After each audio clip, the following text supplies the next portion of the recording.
আজ কিশোরগঞ্জ সফরে যাচ্ছেন প্রধানমন্ত্রী তারেক রহমান। তার আগমনকে ঘিরে জেলা জুড়ে এখন উৎসবের আমেজ। দলীয় নেতাকর্মীদের পাশাপাশি সাধারণ মানুষের মধ্যেও দেখা দিয়েছে ব্যাপক উৎসাহ উদ্দীপনা।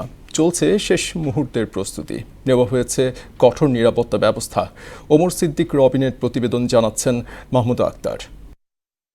সরকারের প্রধানমন্ত্রী পদের কর্তব্য।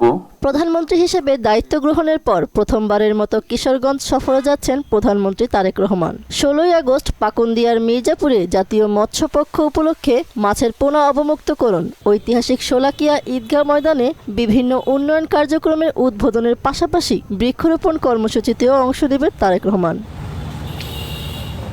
প্রধানমন্ত্রী আসবেন, তাই চলছে শেষ মুহূর্তের প্রস্তুতির কাজ। দলীয় নেতাকর্মীদের পাশাপাশি সাধারণ মানুষের মধ্যেও তৈরি হয়েছে ব্যাপক উৎসাহ উদ্দীপনা। আইন শৃঙ্খলা রক্ষাকারী বাহিনীর পক্ষ থেকেও নেওয়া হয়েছে বাড়তি নিরাপত্তা ব্যবস্থা। আগামী ১৬ই আগস্ট মাননীয় প্রধানমন্ত্রী দেশনায়ক তারেক রহমান কিশোরগঞ্জের মাটিতে আসছেন।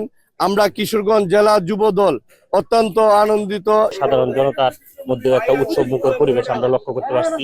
সরকার প্রধান আসছে, তার সাথে আমরা গাছ লাগাবো। উৎসাহ উদ্দীপনা বিরাজ করছে মাননীয় প্রধানমন্ত্রীকে এক নজর চোখে দেখার জন্য।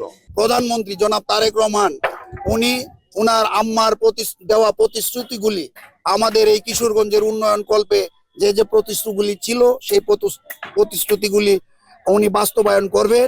প্রধানমন্ত্রীর আগমনে কিশোরগঞ্জের উন্নয়ন কার্যক্রম আরও ত্বরান্বিত হবে বলে আশা জানান কিশোরগঞ্জ ১ আসনের সংসদ সদস্য মাজহারুল ইসলাম এবং পাট ও বস্ত্র প্রতিমন্ত্রী মোহাম্মদ শরীফুল আলম। প্রধানমন্ত্রী যেখানে যান সেই জেলারই কিছু না কিছু উন্নয়ন হয় এবং কিশোরগঞ্জের ব্যাপারটা উনি ব্যক্তিগত ওনার মাথা আছে এবং কিশোরগঞ্জের উন্নয়নে উনি যথাসাধ্য অর্থ বরাদ্দের জন্য উনি প্রস্তুত নিয়েছেন। কিশোরগঞ্জের যে প্রকল্পগুলো হয়েছে সেইগুলা বাস্তবায়নেও উনার একটা ব্যাপক আগ্রহ আছে।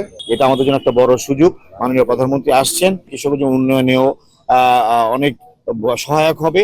আমরা যে বড় বড় প্রকল্প চিন্তা ভাবনা করছি, হাতে নিয়ে দিচ্ছি, ইনশাল্লাহ উনি আসলে এটা আরো ত্বরান্বিত হবে। প্রধানমন্ত্রী তারেক রহমানের সফরে কিশোরগঞ্জের দীর্ঘদিনের বিভিন্ন সমস্যা সমাধানের পাশাপাশি গুরুত্বপূর্ণ উন্নয়ন প্রকল্পগুলো গতি পাবে এমন প্রত্যাশা স্থানীয়দের। মাহমুদা আক্তার, মোহনা সংবাদ।